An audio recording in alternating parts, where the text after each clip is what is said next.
Welcome back, friends, to Aaron's Anxiety. I am your host, Aaron, your personal guide through anxiety. Does that sound pretty good? I should start using my announcer voice for that. So, like at my house, I have my announcer voice, and then I have my normal voice, and I randomly throw announcer voice out there. So, like today, it would be like, "Welcome back, friends, to Aaron's Anxiety." Yeah. I should do voiceover work. I like what I do more. Anyways, so today, I don't really have like a specific topic in mind. It's just kind of some thoughts that I've been having about anxiety. And so I don't really have a purpose to what I'm going to be saying today. I'm going to be giving out some information, obviously, of things that are in my nugget. But we're going to see where this goes. So, where I wanted to start, though, was with the genetics of anxiety. Because I'm sure, as a lot of you guys know, genetics play a pretty big part in your anxiety. It's not everything. You don't have to have genetics, but genetics are a good indicator for how you're going to be in life, if you're a high anxiety person, if you're a low anxiety person. It tells a lot of different things about you. Now, doctors will also use genetics to figure out which medication to put you on. That's cool too. So like when I first started into this wonderful world of anxiety, my doctor was also my aunt's doctor, my uncle's doctor, my dad's doctor, and several of my cousins' doctor. Like he's like he puts the title in family doctor for me. It's like literally almost all of my family goes to him. So that being said, when I go in there with anxiety problems, when I was first having these problems, and it was kind of like he was the first go-to for me for, hey, I need a doctor, and my family was like, well, here, go see this doctor, and he will help you out. And so when I got in there and I'm telling him about my symptoms and how I'm feeling and why I'm feeling and where it all started, he was not surprised at all. He was like, I'm going to be honest with you, Aaron, I know your aunt, and I know your uncle, and I know your dad, and I know your grandparents. The fact that you haven't came to me sooner is baffling. I was like, really? He goes, yeah. He goes, families are kind of wired the same when it comes to anxiety for the most part. And so my aunt, my uncle, my grandparents, my dad, some of my cousins were all on Zoloft. So the doctor says, well, they're all on Zoloft. The body chemistry is going to be close. So Zoloft is a good start. Zoloft's a good start for a lot of people, but when you have that many people in a family that are all taken to Zoloft and it's working pretty well, it's a pretty good indicator that this kid's going to need some Zoloft therapy. So he starts me out on Zoloft, and the first time I took Zoloft, for those of you who haven't heard my Zoloft story, I was thinking about doing another backstory video. The first one I did, that was my first video ever. Sorry, I'm telling you, I'm going off on tangents here. I'm gonna do, I think, another backstory video now that I'm a more seasoned tuber of the use. So, but anyways, where was I going with that? Anyways, backstory. Anyways, when I started my Zoloft story, it's gonna get rough. When I started the Zoloft the first time, it did really well for me. It kind of calmed me down, brought everything down. At that time, the anxiety that I was having wasn't manifested in depersonalization. I didn't even know depersonalization was a thing. I've never heard of that before in my life. Literally until I got it and I had to figure out what it was. So, when I first started taking Zoloft, the majority of my symptoms and side effects and things like that, the majority of it was health-based. I was a health anxiety person. I would sit there and think about my health and how horrible it would be to die of brain tumor or cancer or blah, blah, blah, whatever, insert there. And anytime I had a cough or a problem with my arm, just happened to be sore that day, whatever it was, I always linked it to the worst possible thing that it could be, which is typical of health anxiety. So I told everybody that I was half a hypochondriac, and you probably heard me say this before if you watch my videos. And what I meant by that was that I was half a hypochondriac because I would go top shelf whenever it came to anxiety problems. I would always be like, oh, well, I got a headache. Brain tumor. It's brain tumor. But the half a hypochondriac comes in when I would be like, no, idiot, it's not brain tumor. No. What are you thinking? Of course not. It's probably sinuses. It's probably, tension in my neck. It's probably anything but brain tumor. The fact that brain tumor even popped in there was crazy. And then you still have that small inkling that, well, what if it's a brain tumor? It can still be a brain tumor. But you just, keep it at bay. So I would tell everybody I'm half hypochondriac. Like, I go top shelf with the worst possible thing, but then I'm like, yeah, that's a dumb thing to say. So, half hypochondriac. So when I got on the zoloft, it calmed all that down. Here's the crazy part, friends. I can always tell people how you know if you have health anxiety is to watch a TV show that's like House or Scrubs or what's the other one? Grey's Anatomy. If you can watch that show and not link your symptoms to those people, then you probably don't have health anxiety. But if you're watching that, yard sale. If you're watching that and you're like, oh man, oh no, this guy came in with a itchy right leg. My leg itched yesterday. You probably have health anxiety. If you're just stacking and comparing, you probably have health anxiety. So you probably need to be on a medication if you're not already. That being said, Zoloft worked pretty well for me. I'm not gonna lie. The first time I took it, I started taking it, and it was 25 milligrams. I remember, and I was like, you know what? I didn't have panic attacks and things like that. So when I started taking it, and this is a normal, what I call normal people's anxiety, it's small and it's in its infancy, my anxiety. So when you first start taking it in a normal situation, you don't have a lot of side effects or symptoms because you're not expecting there to be one, because you're not afraid of the pill, because that's the thing that people don't understand. Like when you have depersonalization and all these horrible high anxiety panic attacks and all these things, you feel like you're closed down, the last thing you want to do is give yourself any more symptoms, and you think, oh man, well, what are the side effects if I start taking this little pill? Because I don't want to add chaos to my already chaotic life. So that's a fear for a lot of people. If you're having that fear, just do it, just go with it, just take the pill, you got this. So wasn't having that with Zoloft. Everything cleared up. Everything was going great. I could watch House, which I like. I like medical dramas. I like them. So I watched House, and I was like, wow, that's crazy. Man, look at these people. They got the craziest stuff alive. Never even pinned it to myself at all, which was awesome. So then fast forward. Now keep in mind, this is like, I don't know, a year or two out of high school. Like, this is like fresh Aaron. I mean, I've had anxiety problems as far back as I can remember, but when medication started, like after high school.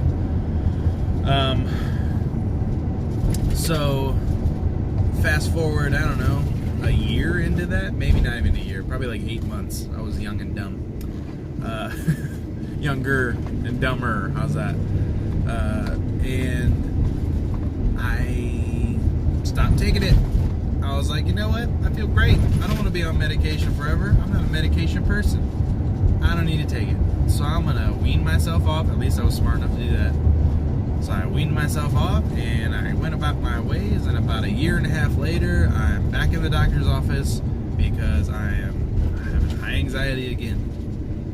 And so that time, I got back on anxiety medication. It was Zoloft once again. And a lot of this is not like, like I'm simplifying this, but a lot of this is actually like me saying, oh, well, I think I'm going to start taking Zoloft again, and then just grabbing my old bottle of Zoloft and taking it, not consulting my doctor any, because I thought, oh, I got this. I know how it works. I don't know how it works. At the time, I didn't know how it worked. The second time I started taking Zoloft, it didn't work as good for me. For whatever reason, I don't know. But it was the same thing for my dad.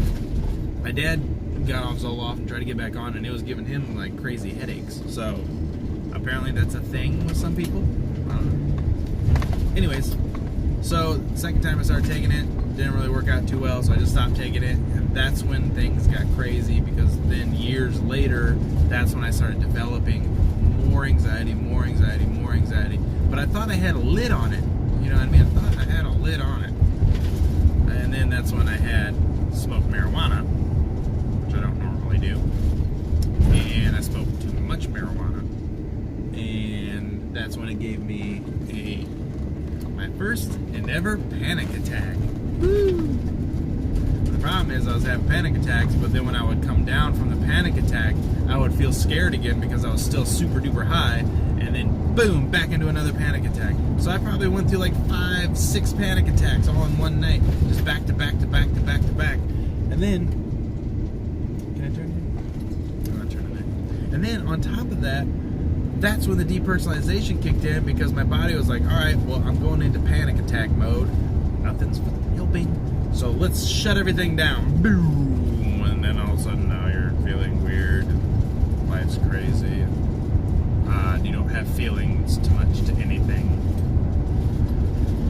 And that was a welcome into depersonalization. And I thought that I had permanently messed up my brain. I thought, you know what? I am so screwed because this wasn't like this before. And it was almost like, because I was still comparing it to the high that I had, and I was like, it's like I'm still high. Am I like permanently, like partially high? I don't understand. Come on, guy. So tried to deal with that for a while. About, I don't know, 2-3 weeks into that, that's when I went to the doctor, tried to do Zoloft. He talked about it, and I was like, you know what, I don't want to do Zoloft, but you guys know this part. I didn't want to do the Zoloft, I wanted to fix this by myself. I got myself into the mess, I wanted to fix the mess and get out of the mess. And so that's when I went on about 1.5 years worth of self-reflection and building. And when you feel like crap, like I told my wife at the time, I remember sitting in our bed and I told her, you know, I feel horrible right now, and if I feel horrible anyway, I should just learn some horrible things that don't sound fun at all, because I'm already in, up shit creek, so I may as well just slather some other stuff on. And so I thought, all right, well, I'm going to start learning about stuff that I wouldn't normally want to learn about. And like one of those things is like I got into stocks, and stocks, bonds, and a little bit of real estate. Like I wasn't buying stuff, but I was investing into real estate a little bit, like low levels. I don't have that like much money to throw at that like these other guys do. But I started getting into stuff, and it's super duper fun. If you ever want to get into it, Robinhood, it's an app on your phone. It's a cool way to get into stocks and cryptocurrencies too. So if you're ever interested, it's fun. And then I started getting into saving and then building. And so what I was doing is I was listening to every single day, because at my job I'm allowed to listen to my headphones. So every single day I was listening to Tony Robbins and Les Brown and who else? Jim Rohn was my favorite. There's all these guys out here that do these motivational talks and stuff, and I'm listening to these guys and I'm like getting pumped, and it's like you wouldn't believe just like surrounding yourself with that information, how it just like drives you to try to go get done. Yes. So yeah, and so once I got so far with the anxiety, I had chewed it down so far. And so basically in my mind, to give you an idea of what I was thinking, is after about 1.5 years, I had calmed a lot of my anxiety down, but I was still having some anxiety where I was still trying to really pay attention to how I was feeling that day, how I was feeling in the morning as soon as I woke up. It was trying to get an idea of what's going on in your head. And what was the other thing I used to do too? I used to do something else too all the time. Oh, I'd be talking to people, and all of a sudden I've told you guys about this before. I'd be talking to them, and they'd be talking back, and while I'm supposed to be listening, I'm thinking about myself. And I was thinking, wow, what if I had a panic attack right now? Holy cow, what if I just freaked out right here? What would this guy think? It would be crazy. These are the things that were still like on me. And so I thought, you know what? I got so much of this stuff nailed down, and I'm doing so good. I think now is time to start introducing some kind of a medication to my brain to get the rest of it. Because at the time my wife was pregnant, and she was gonna pop in 3 months. I remember I was like, I had 3 months to get on this medication, which is kind of a little close. But I thought, you know what, I'm gonna do it. I say I hate it when I say so much. You're gonna watch my videos and hear me say 30,000 times, and I will not watch my videos because I hate it when I say is the worst. So where was I? Sorry. See, this is why these tangents, I don't have anything to say, so I'm just going off and telling you guys random info. So I started taking 3 months, baby's coming. So that's when, in my head, I was like, okay, imagine you're playing Mortal Kombat and on Super Nintendo. They had it for Sega too, but I had Super Nintendo. You're playing Mortal Kombat, and you get down, because it's a flawless fatality, and you're gonna do your finishing move, and the red words come up, finish him, and it's this chance to just nail in the last nail of the coffin. You know what I mean? You're just gonna take this dude out and you do some crazy cool finishing move, and that is what I had in my head of what was really gonna happen. And so I was like, I got the anxiety down, I've done all this stuff, I've bettered my life in a lot of different ways. Finish him. Like Spider-Man finish him. And Spider-Man wasn't in Mortal Kombat. But when I took the pill, the very first day, I was like, you know, and I didn't consult my doctor, which I should have done, but I didn't, but I should have. I took, how much did I take? I took a lot. I think I took 15 milligrams, which they usually start you on like 10. The last time I was taking it, I was up to like 15, and it was doing fine for me. Well, I take that. I was at work, and I refinish bathtubs for a living. Okay, take your old bathtub that's cruddy and gross, and I make it look brand new. I am inside someone's house, and I am supposed to be doing bathtub and their tile, spraying it all, make it all look great. And I take the pill. About 15 minutes goes by, and I'm up in their bathroom. They're downstairs. They're downstairs doing whatever they do in their house, and I am having full-on freak out. Oh my God, this is crazy. What am I gonna do here? And so I went downstairs, and I got in my truck, and I laid down back here, and I put my headphones in, and there's an app called Mindspace, I think it is. I think it's called Mindspace. And it's where this guy with the really nice voice comes on and talks to you in a really calm fashion. Imagine all of your troubles are going away, and it's just you. It was very calming, but it still couldn't get me calm.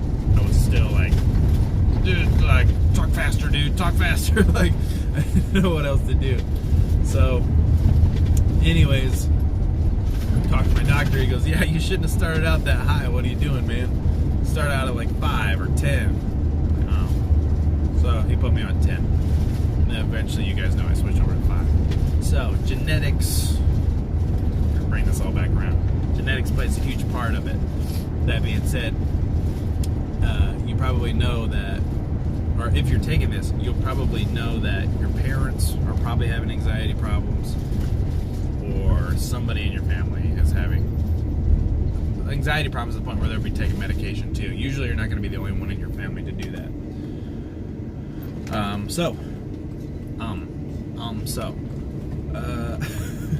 I hate so bad. I hate it. I do it. So, that being said, I have a child now. I'm going to keep it in my nugget that he may have anxiety problems later. I'm going to do my best, which my father did not do for me, to keep anxiety down. My dad kept my anxiety up, because being self-employed, you gotta, instill some kind of reverence that, hey, this is all finite. This isn't, this doesn't last forever. And if you fuck up, then you're gonna ruin the whole business, and everything's gonna go down, and it's gonna be horrible, and it's gonna be your fault, and you're gonna ruin everything. Let me just clarify. My dad is a super awesome guy. You love him, but when it comes to business and stuff,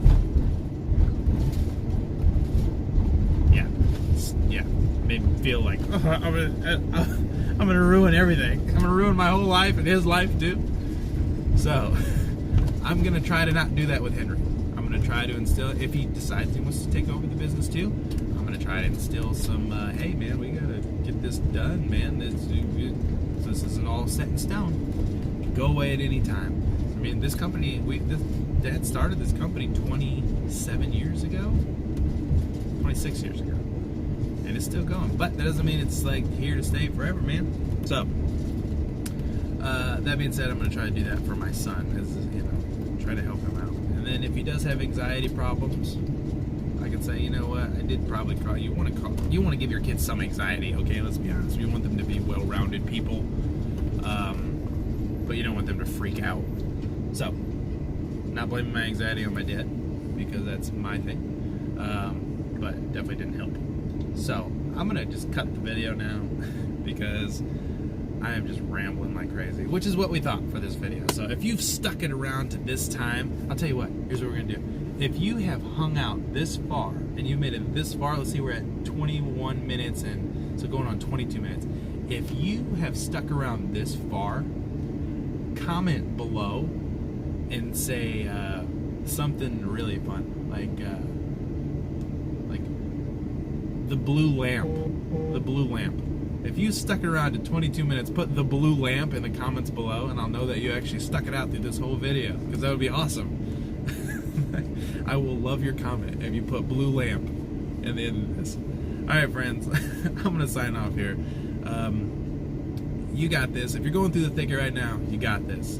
It ain't nothing but a thing, chicken wing, and you're going to get through it. I promise you, you're going to get through it. I know it's a lot of self-doubt, but you've got this. If I did it, I know you can do it. So, that being said, like, comment, subscribe. Know that this isn't forever. This anxiety thing, depersonalization certainly isn't forever. You're going to get through it. It's going to be wonderful. Comment blue lamp if you made it this far. And until next time, friends, I'm Aaron. You're awesome. See you in the next video.